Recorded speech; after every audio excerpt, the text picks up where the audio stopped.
महेश गोळे. मी सुसिद्धीमध्ये 2 BHK flat घेतला. माझे भाऊ तिथे बाजूच्या बिल्डिंगमध्ये त्रिमूर्तीमध्ये राहतात, तर त्यांनी मला दाखवलं. मी अगोदर 2-3 ठिकाणी बघितलं होतं, पण भावाने मला तिथे घेऊन गेला आणि ते मला खूप आवडलं. ॲक्च्युली मी 1 BHK घेण्यासाठी गेलो होतो, पण तिथे बघितलं 2 BHK खूप छान होते आणि मी आणि माझी मिसेस आम्ही दोघांनी बघितलं. खूप आवडलं आम्हाला ते आणि आम्ही फायनल केलं घेण्याचं. आम्ही घेतलं. आज पोझिशन घेण्यासाठी आलेलो आहे इथे आम्ही. आणि रिक्वेस्ट बिल्डरचं काम खूप चांगलं आहे आणि एकदम पटापट केलं.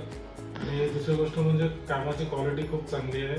कुठलीही तक्रार करण्यासारखं काही नाही आहे. जसं आपल्याला पाहिजे तसं ते देतात. आणि तिन्ही पार्टनर आहेत, खूप त्याने रिस्पॉन्स दिला आम्हाला, चांगलं मार्गदर्शन केलं आणि खूप म्हणजे चांगले कामाची क्वालिटी वगैरे आवडली आम्हाला. आणि त्यांना मी त्यांचं अभिनंदन करतो. खूप चांगलं काम.